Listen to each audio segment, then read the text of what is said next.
hartlik welkom, liewe vriende, by ons Sondag-erediens van Uit die Woord Digitaal. Ons kan nie glo dat nog 'n week verby is nie en die Here het vir ons tot hiertoe gebring, ons ryklik geseën en ons versorg en vir ons alles gegee om van te lewe die afgelope week. Alle eer aan hom alleen. Nou vanmôre het ons weer eens die wonderlike voorreg as Christene om saam stil te kan word hier by Uit die Woord Digitaal se Sondag-erediens. En ons wil vir jou in die besonder sê, baie hartlik welkom. As jy vanmôre die heel eerste keer hier by ons is, glo ons dat jy baie tuis hier by ons sal wees.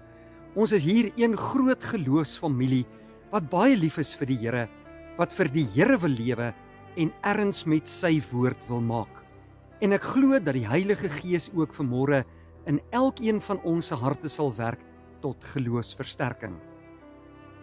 Uit die Woord Digitaal stuur elke dag 'n oggendoordenkings uit op al ons verskillende WhatsApp-groepe en jy's baie welkom om daarbey in te skakel. Dit is gratis. Stuur vir ons net jou besonderhede na die nommer hier op die skerm en ons sal vir jou byvoeg. Ons wil vanmôre ook vir jou vra om vir ons 'n duimpie te gooi hierso op ons YouTube-kanaal, want wanneer ons dit doen, of wanneer jy 'n boodskapie vir ons skryf daar onder die comments afdeling, dan gebruik YouTube hierdie inligting om hierdie video's van ons nog meer te bemark en hierdie eredienste die wêreld uit te stuur, sodat nog meer mense die evangelie van Jesus kan hoor. Dankie dat jy dit vanmôre ook vir ons gaan doen. Liewe vriende, ons wil ook vanmôre baie dankie sê vir elkeen se skenking of donasie wat julle aan ons kanaal doen. Jou skenking, groot of klein, maak 'n groot verskil en help ons om programme soos hierdie op te neem, om die wêreld in te gaan om Bybels uit te deel aan mense wat nog nooit 'n Bybel gehad het nie. Ons is ook betrokke by bejaardesorg en diens van barmhartigheid en jou donasie maak ons hande sterk en help ons ongelooflik baie. Ons waardeer dit dat jy vir ons op die wyse ondersteun. Op hierdie pragtige môre wat die Here vir ons gegee het ons 'n baie besondere boodskap ook vanuit sy woord. En ek glo dat hierdie boodskap vir jou tot groot seën sal wees en dat die Here vandag ook vir jou in die geloof sal versterk. Maar voordat ons vanmôre begin, kom ons bid eers saam. Onse troue God en hemelse Vader, ons aanbid en prys en loof u groote naam vandag, want u is ons Vader en ons God, 'n God van liefde en genade, wat met elkeen van ons bemoeienis maak. Dankie Here dat u ons liefhet, en dat u ons elkeen persoonlik ken, en in ons harte wil werk, deur u woord en gees. Wil u vanmôre ons harte open, Here, en hierdie boodskap in ons lewens bevestig, dat ons geloof versterk kan word, en dat ons meer soos Jesus sal lewe, en aan u getrou sal bly, elke dag van ons aardse bestaan. Ons dankie vir 'n mooi geleentheid soos hierdie. Seën ons almal hier vandag, en bind ons saam in die band van liefde. In Jesus se naam bid ons dit. Amen. Vriende, ons gaan vanmôre uit die woord van die Here lees uit Daniël hoofstuk 3. Nou hierdie is 'n baie bekende gedeelte van die 3 vriende, Sadrag, Mesach en Abednego, en hulle besondere ervaring en ondervinding wat hulle gehad het daar in Babel onder die hande van koning Nebukadneser. Nou ons weet natuurlik dat Sadrag, Mesach en Abednego deel van die volk Israel was wat weggevoer is na Babilonië om daar as ballinge te bly. En vir baie jare lank het hulle daar gewoon. Toe hierdie 3 vriende saam met Daniël soontoe weggevoer was, was hulle maar tieners gewees. Maar hierdie gebeure wat vandag afspeel in Daniël hoofstuk 3, is gebeure wat plaasgevind het toe hulle ongeveer so in hulle 30er jare was. En ons weet dat koning Nebukadneser 'n baie groot en 'n hoë aansien van homself gehad het, en daarom het hierdie gebeure dan ook plaasgevind. Kom ons gaan vanmôre saam lees Daniël hoofstuk 3 en ons lees vanaf vers 1.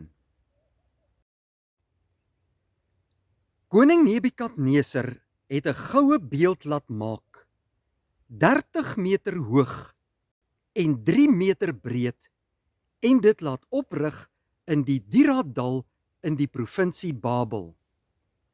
Toe het hy opdrag gegee dat al sy amptenare bymekaar moes kom vir die inwyding van die beeld wat die koning laat oprig het. So het al sy hoë amptenare bymekaar gekom vir die inwyding van die beeld wat koning Nebukadneser laat oprig het, en hulle het voor die beeld gaan staan. 'n Aankondiger het hard geroep: alle volke, nasies en taalgroepe, julle word beveel, wanneer julle die geluid van die orkes hoor, moet julle neerbuig en die beeld van Nebukadneser aanbid. Wie nie buig en die beeld aanbid nie, sal onmiddellik in 'n brandende oond gegooi word. Daarom het al die volke, tale en nasies, sodra hulle die geluid van die orkes hoor, voor die goue beeld wat koning Nebukadneser laat oprig het, gebuig en dit aanbid.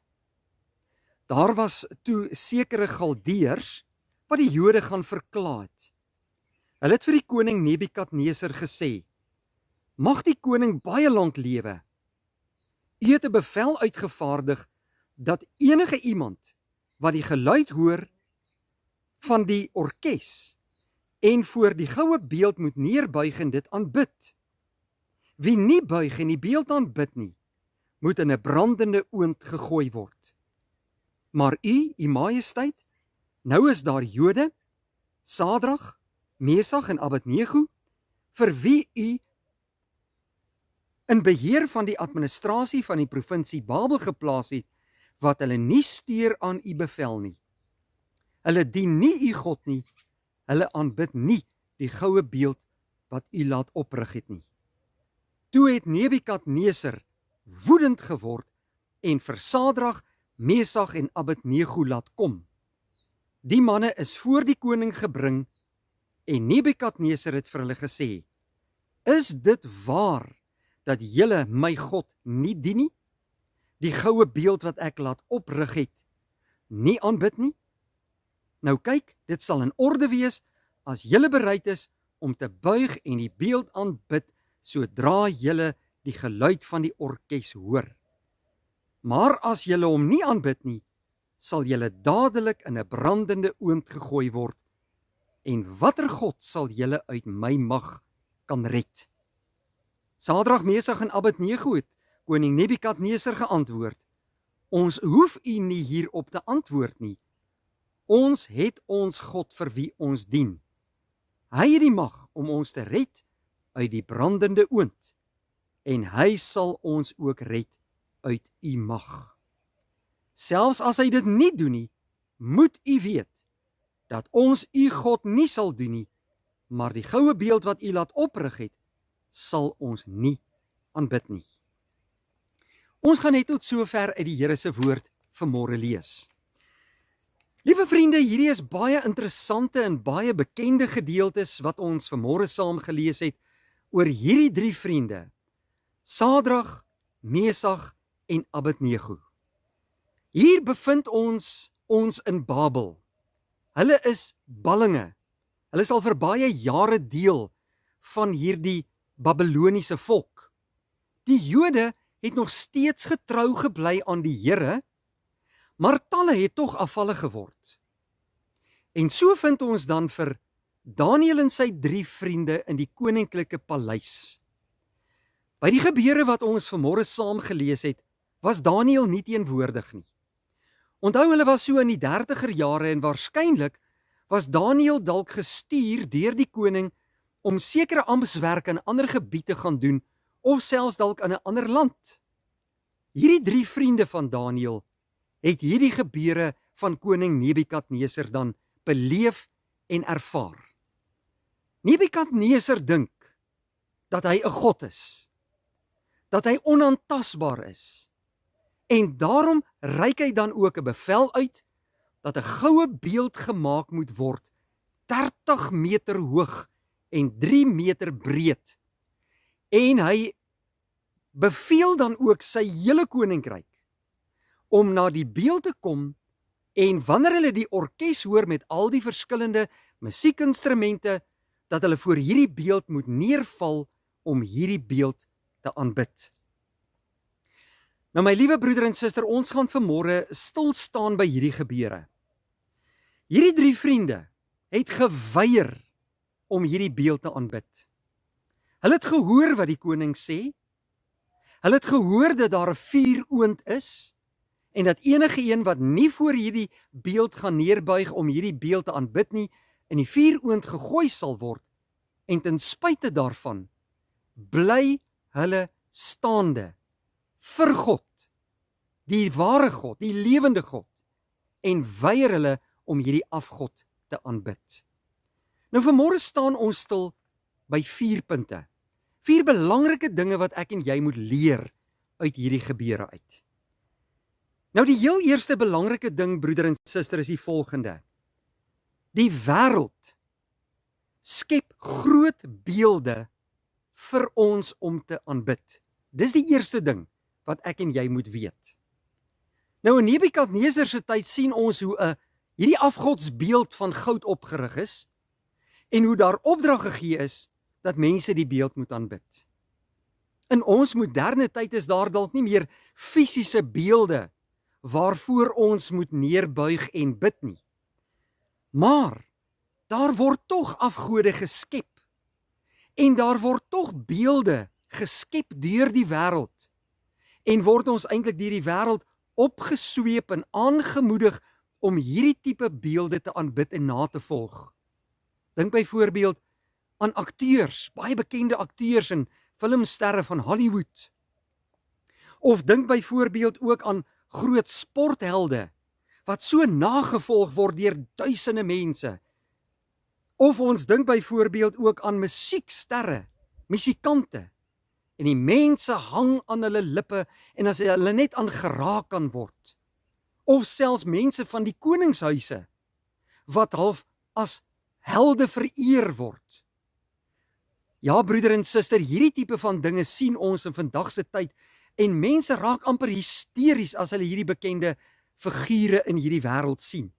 En hulle volg hulle na en hang aan hulle lippe en doen alles wat daardie mense doen en hulle wil graag in hierdie mense se teenwoordigheid wees. Dit is niks anders as heldeverering of die aanbidding van moderne afgode nie. Ja, maar ons weet ook dat geld 'n afgod kan wees vandag. Daar is talle mense wat geld najag, geld aanbid en vereer, hulle hele lewe rondom geld inrig. Ons weet ook dat fisiese skoonheid 'n afgod kan wees. Ja, broeder en suster, ons sien dit in sosiale media en op advertensies. Dis altyd hierdie mooi mense wat gebruik word in die advertensies, of as die ideale persoon voorgestel word, hoe jy moet lyk. En as jy nou nie so lyk nie, dan tel jy nie regtig in die samelewing nie, en word jy as onbelangrik beskou. Populariteit kan ook 'n afgod wees in hierdie wêreld. Ja, ons wil 'n naam hê en almal moet kan opsien na ons, en so word daar 'n heldeverering geskep op 'n moderne wyse in die tye waarin ons lewe. Dit is die eerste ding wat ek en jy vandag moet weet. Dan die tweede belangrike ding. Ek wil baie keer 'n vals beeld van myself skep om ander mense te beïndruk. Nou dit sien ons vandag baie op sosiale media.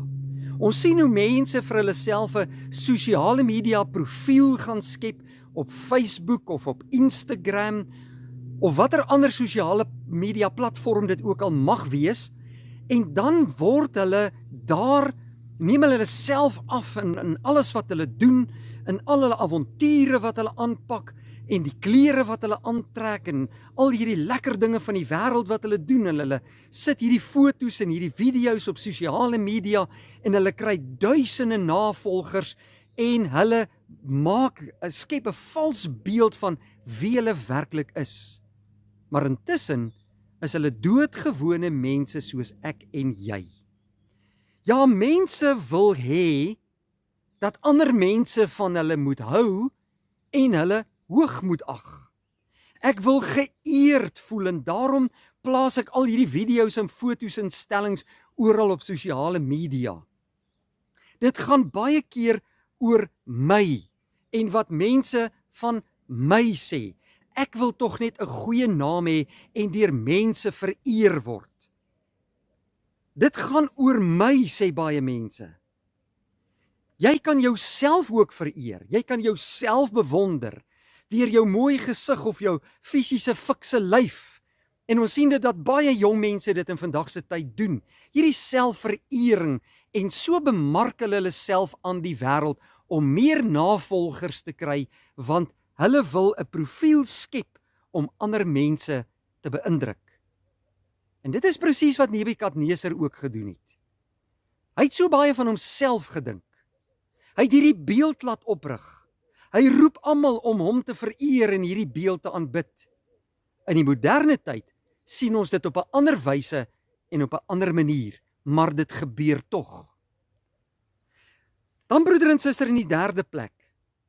As ek die wêreld se beelde verwerp mense jou.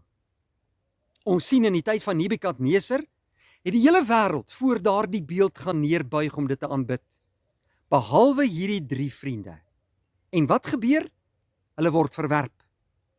Hulle word gevang. Hulle word ondervra. Hulle word beskuldig.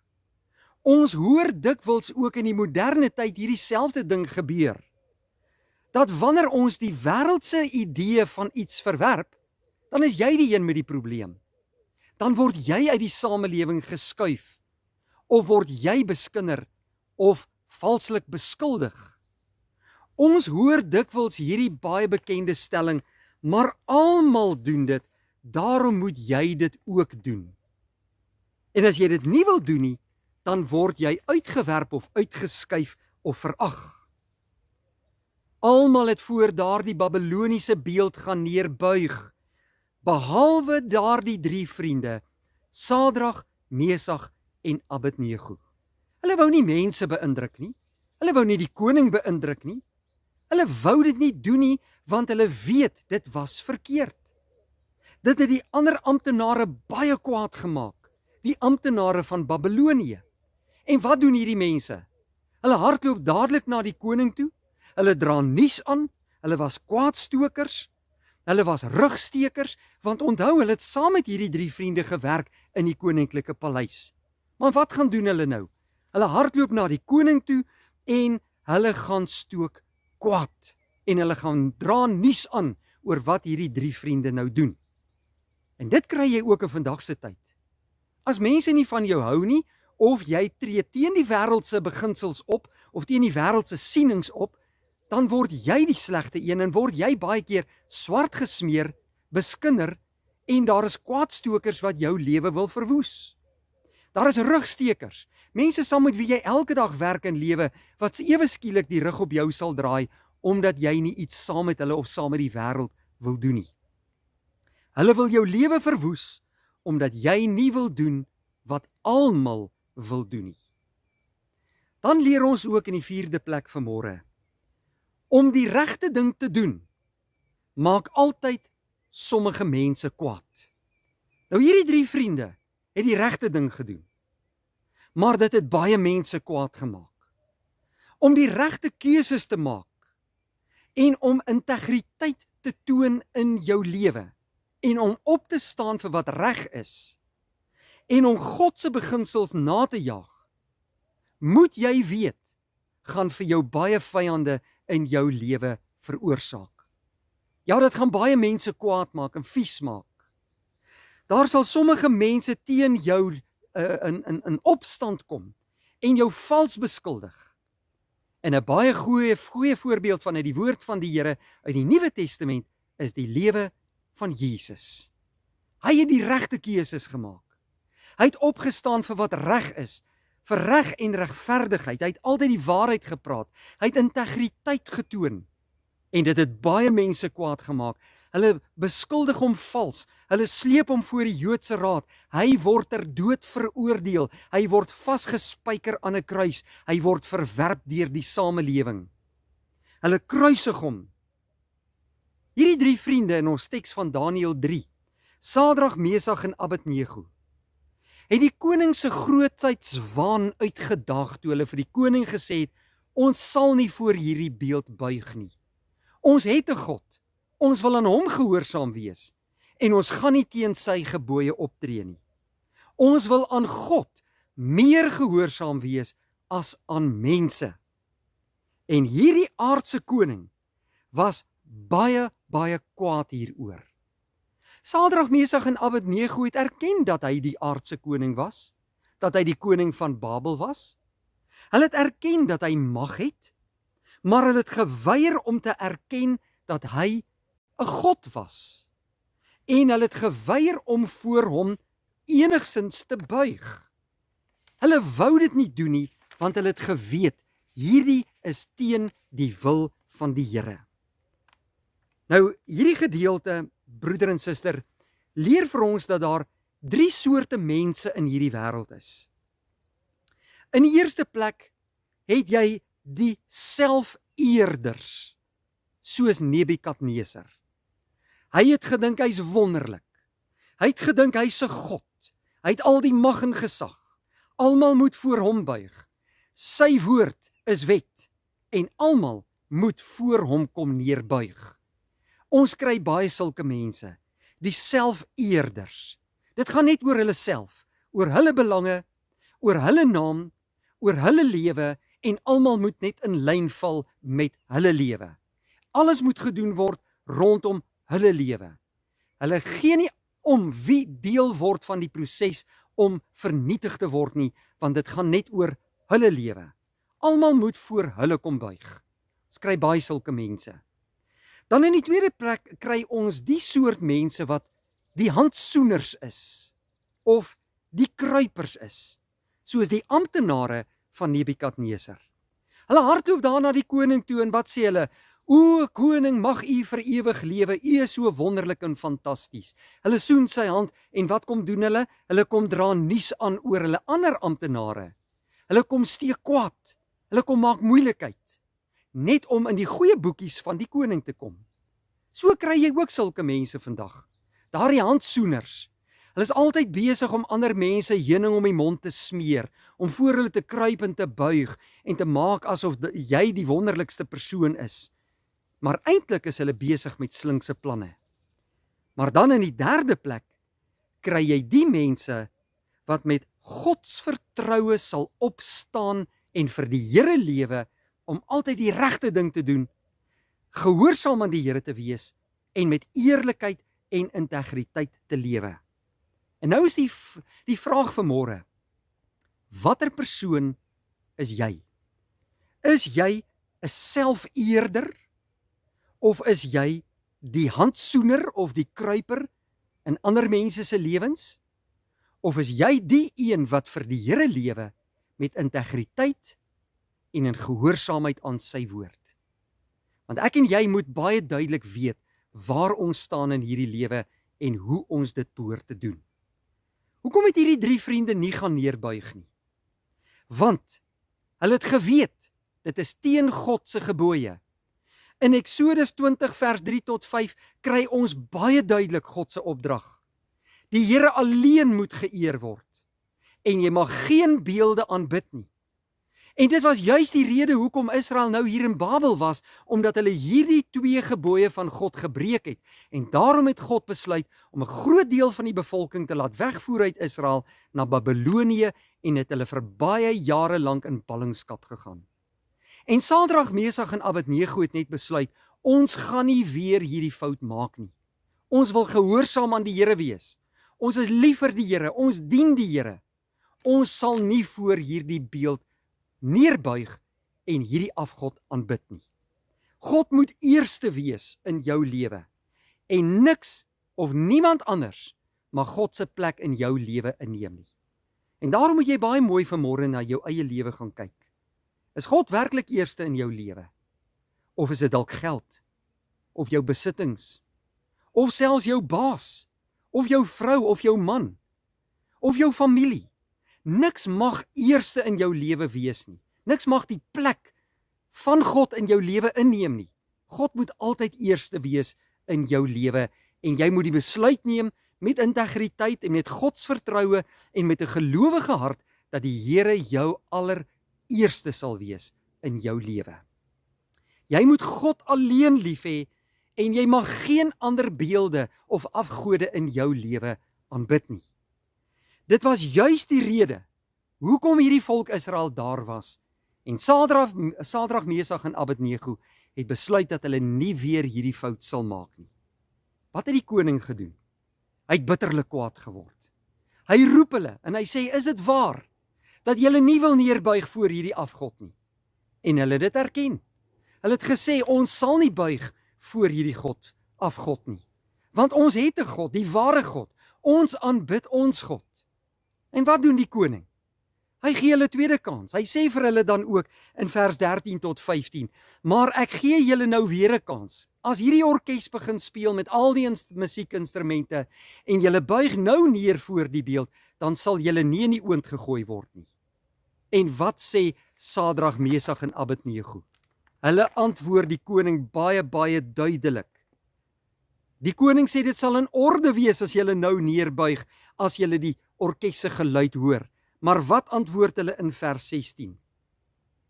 Ons hoef u nie te antwoord nie, liewe koning. Ons hoef geen antwoord te gee hierop nie. Ons het ons God vir wie ons dien, sê vers 17. Hy het die mag om ons te red uit die brandende oond en hy sal ons ook red uit u mag. En nou hierdie wonderlike woorde in vers 18. Selfs as hy dit nie doen nie, selfs al red die Here ons nie uit hierdie vuuroond nie, moet u weet dat ons u God nie sal dien nie en die goue beeld wat u laat oprig nie sal aanbid nie. Broeder en suster, dit is daarom geloof. Wie van ons sal dit kan doen? Maar dit is wat die Here van ons as sy kinders vra. Dis geloofsintegriteit. Dit is om op te staan teen 'n valse mag. Iemand wat dink dat hy 'n God is en baie duidelik vir die Here kom intree. En dan weet ons natuurlik wat gebeur het. Ons lees dat die koning wit geword het van woede en hierdie 3 jong manne binne in die vuuroond laat gooi het, nadat hy hierdie oond 7 keer warmer laat maak het, dat selfs die wagte buitekant die oond doodgebrand het. Maar toe die koning binne in die oond kyk, daar waar Sadrag, Mesach en Abednego was, het hy ewe skielik nie meer 3 manne gesien nie, maar 4.